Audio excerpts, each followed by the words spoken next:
welcome to Property Matters. My name is Steve Hughes, and yeah, this episode is brought to you by the Fountain Group, a London-based property management company focusing on residential, block, and commercial property management. Yeah, so it's one of those days where it's come with some pretty bad news. Interest rates have been pushed up 0.25%. The news has just dropped today. And to Indeed. talk about the impact of that change in the financial world on property ownership, I've got a very, very special guest and a good friend of mine, Mark Hutchings from MFS. How are you doing today? Very well, thank you. Thanks for having me on today. You're very, very welcome. So give a bit of background on yourself. Yeah, so my name's Mark. I've worked in property and financial services for over a decade now, mostly in the specialist finance sector, which is exactly what we do here at MFS. We are a UK specialist bridging and buy-to-let lender. We'll lend anything from 100,000 up to 50 million, covering all areas of the market: commercial, semi-commercial, buy-to-let, residential, you name it, we pretty much do it. But yeah, it's a space that we've seen growing a lot more in recent years, especially off the back of rates and everything else. So It's been a rough couple of years. Look, yeah, we got off, we suffered through the lockdown of COVID that impacted everything. We're only still fresh in the memory of the 2008, 2009 global yeah. recession that was impacted there. How have you found the last 12 months in the UK property market? Um, I mean, look, you look at the UK property market, people are still buying. Interest rates are slightly higher, but from stats that I've been reading today, only a third of the people in this country with mortgages have been affected so far because they've all been fixed rate mortgages just before everything started going a bit nuts. Ah, But then obviously interest rates are going up, so these people maybe this year, maybe next year will be starting to look at it. But I think between interest rates being where they are, I think first time buyers have maybe dropped out the market a little bit, but investors are still here. We're still extremely busy here at MFS, just as busy as we were before all the rate changes and everything started happening. there was, from what I've been told in the industry, the changes to legislation and the government's decisions are to try restrict the landlord to a certain extent. Yeah, It feels like that. It yeah, feels like they're being picked on. But what it seems to have actually done is the smaller property owner, your small portfolio owner or individual property owner, is more impacted. Where the very large portfolio owners, they've managed to circumvent mm.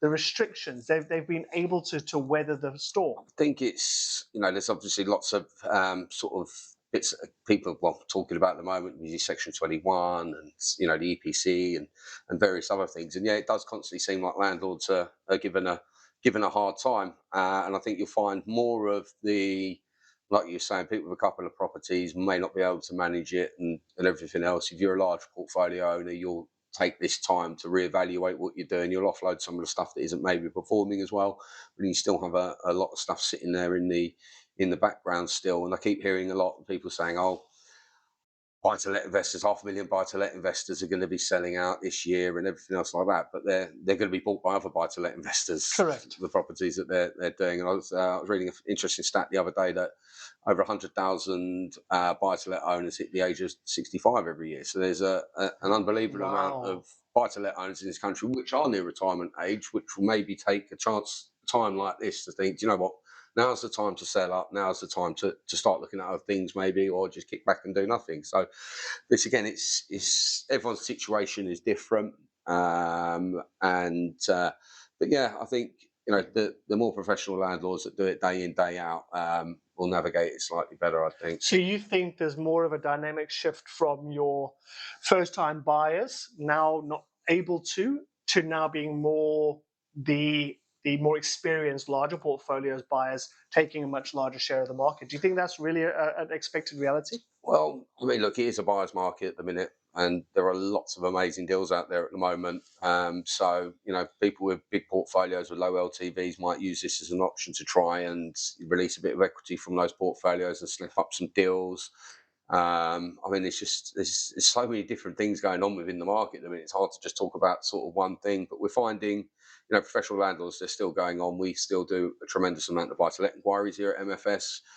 We do a lot of foreign national stuff as well. Okay. So we will cover foreign nationals that don't live in the UK and help them build their UK footprint here when investing in property. So, areas like Battersea, we're seeing huge amounts of people from overseas buying in these areas. So, um, you know, again, it's sort of a mixture of both. Yeah, some developers aren't selling as fast as they usually are because they're all persuaded or told two-bed properties are the best, is what people want, and all of this sort of stuff. So we are seeing more sort of developer exit deals on our bridging Okay. than we did previous years, due to the fact that stuff either isn't just selling as fast, or they're not able to get the traction that they currently need. So we basically take out their old existing finance arrangement, whether it's development finance, whatever it may be, and give them a bit more breathing space to offload those properties.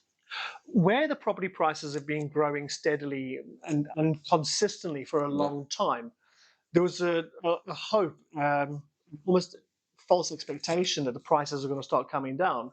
Do you feel that the government's lack of drive to build more housing is keeping the prices inflated? Um, do you know what? I think it's just a mixture of everything. I mean, some of the major home builders are slowing down what they're releasing onto the market, try and regulate it a bit, maybe. I don't know. But again, there's always doom and gloom in the papers saying our property price is going to drop X, Y, and Z. But that'll only be in certain areas. But you're always going to get that in the property market. Certain areas are always going to do better than others. But as the UK market as a whole, it's quite robust.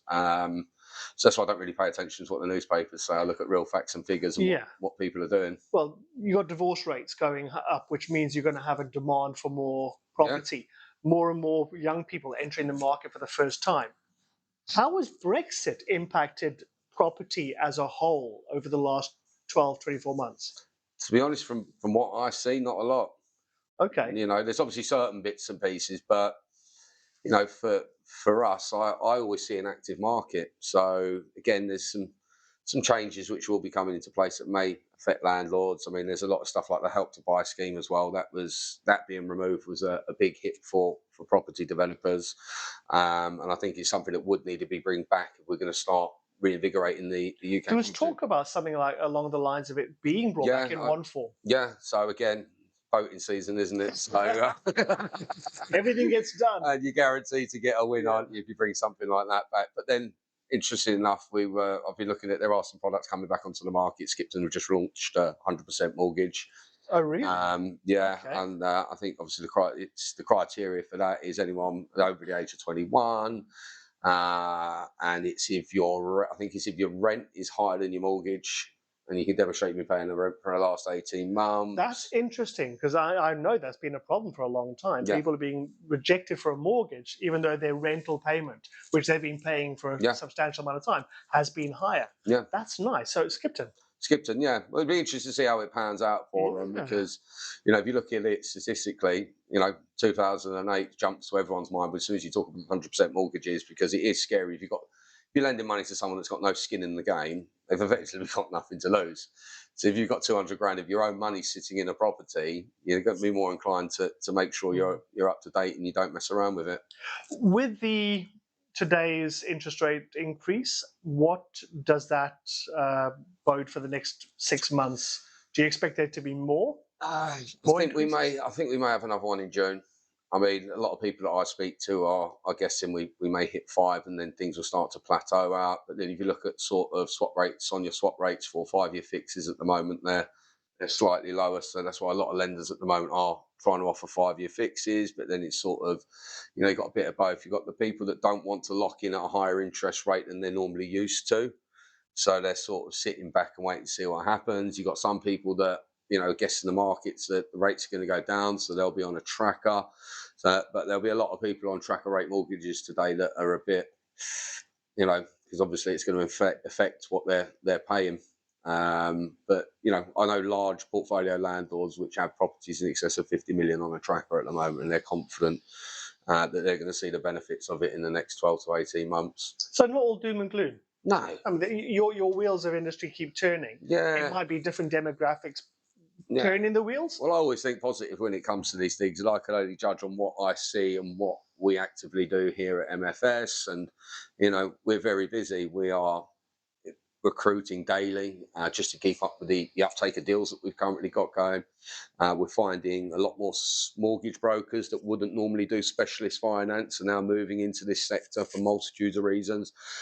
For example, 18 months ago, someone that wouldn't be classed as a specialist finance client is now, because of various reasons, affordability or missed mortgage payments or whatever it may be. So we're seeing a huge migration for people using specialist finance, and I think it's a testament where you can see a lot of other lenders are doing very well and very busy as well.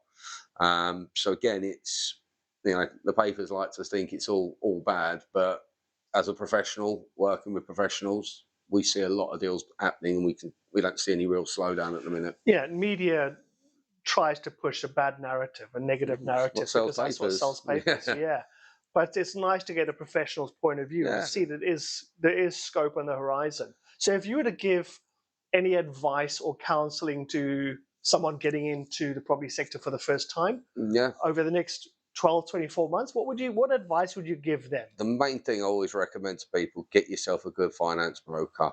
Right, if you, deal sourcing's hard enough as it is. You're spending ages trawling through stuff, adding the finance side to it as well. If you're inexperienced, it could be a bit of a minefield.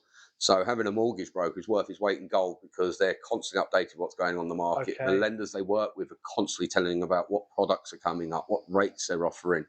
And again, you've got an unbiased opinion on the whole of the market there, and they can find better deals than you will be able to for them, because they do it day in and day out. Hmm. So the price you pay for a mortgage for a specialist finance broker or a mortgage broker is worth its weight in gold when you're looking at property, especially for the first time. Okay, that's great. And advice you'd give to people who are a little bit more established in the property sector? Well, it depends if they've been successful at it or not. If you've been successful at it, carry on doing what you're Fair doing. enough.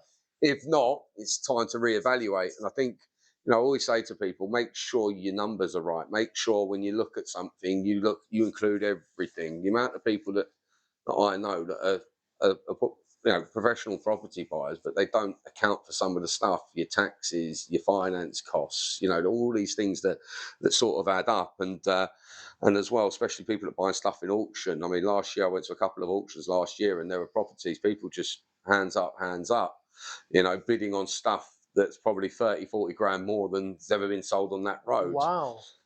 So again, it's I always advise people, especially when you go to auctions, pick a number, stick to it. If it's put your highest number, as long as your business model works. If you're using short-term finance to acquire these sites, make sure you got your exit sorted, because there's nothing worse than being stuck on a bridge or some high, Mm.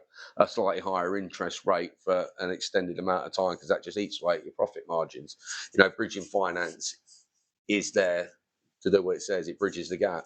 You purchase something at auction, you use bridge finance, quickly complete within 30 days, refinance it out. Or if it's an asset that isn't currently mortgageable at the moment, people use bridging finance for that. You bridge it, you do the work, and then you refinance it out. Okay. But always make sure your exit's there. And to be fair, any specialist lender that's lending you money will want to know how they're getting it back. So the exit's always a key part. And do your research on the areas you're looking at. Try and speak to other people that are investing in there. I do. I still read a lot, listen to podcasts. I do all sorts of stuff to better my knowledge within it, because there's always something new coming up. There's new ways. Oh, sorry. In demand already. Yeah, People have been sorry. I watching meant and they're already I meant to phoning. put it on That's all silence. right. It's okay. That's And how that's what I popular he mean. is. The phone never stops, and I always say it's when the phone stops ringing, you need to start worrying. But all the naysayers out there within the market, if you can, there are attractive deals out there. Last time I looked, there's about 90,000 properties on the market across Rightmove and Zoopla that are needing modernisation, and I see things like that. I always see profits. If you can take something that's a bit dilapidated, give it a bit of love, add that added value to it, you're already in front. Same as if you're buying, if your target goal is to buy property, it's like nice apartments in London. Buying stuff off plan is a good way of instantly making yourself some money, because normally you get a 10 or 15% discount Okay. through purchasing that way. But then obviously again you've got to do your research on the developer Correct. and everything else. So It's research is the key thing, keeping up to date with market trends, seeing what other people are doing, keeping your knowledge up, because it's the same with anything. You're only going to get out of it what you put in. Do you advise them, because of the changes in EPC law that they're proposing? I mean, we were at a talk on Tuesday. Well, was it Monday or Tuesday? Tuesday. Where they said the one guest speaker was saying it might not be as draconian as people are saying. No, I think it is again scaremongering. With EPC ratings, it's something we will probably eventually do, but we're at the stage where it's not even implemented. It's just talk. It's hearsay at the moment until they make a formal decision. Does it make sense then to buy new or to buy something you have to redo anyway, as opposed to something we can just move in and live in? I think it's a bit of both really, because I mean, if you're refurbing a property, you're going to be wanting to bring it up to a reasonable standard anyway. Yeah. You're not going to buy a property and then put it as an E or a D within your works. It's going to be more difficult for people that have owned properties for an extended amount of time, where they're tenanted, so you can't start, if you've got double glazing, you can't start doing that stuff while you're tenanted. And it might not be as easy as, when you've got a blank canvas effectively. So again, you've got a bit of that, but most people in general, it's more attractive to a renter, if it's got a lot higher, a low EPC rating, because again, that saves them money. Yeah. It means they're paying less for their heating and everything else. So again, they're more attractive to people. So, if I was a landlord, well, which I am, but any of the properties that I'll be redoing, you're going to put it up to a decent levels for marketability anyway, without the government trying to force you to do it. Fair enough. So if someone is wanting to either get into the property sector or expand their portfolio, how can they get in touch with you? Well, of course, you can go to MFS's website, mfsuk.com. Also, you can find me on LinkedIn. I speak at a lot of property events and seminars as well. So again, you can normally catch me at them. They're normally posted over my LinkedIn. And they're sort of the main ways of getting hold of me. And, you can find all my details on the company website, drop me an email, drop me a call. I'm always available. I love talking about property, as you well know. As we know. And as you like tagging on your LinkedIn posts, hashtag get in touch with Hutch. Well, this is it. This is it. I love it. Well, thank you very much for your time. I really appreciate it. No, you're more than welcome. Thank you very much. Cool. And just to remind you that the episode was sponsored by the Fountain Group. And if you want to find out more about property management, contact them on the website, www.thefountaingroup.co.uk, and that's AYNE, not the traditional fountain spelling. From me, Steve Hujghes, until next time, stay well. Bye-bye for now. For more information on property matters, on Steve Hujghes, or on any of our guests, please email propertymatterspodcast@gmail.com.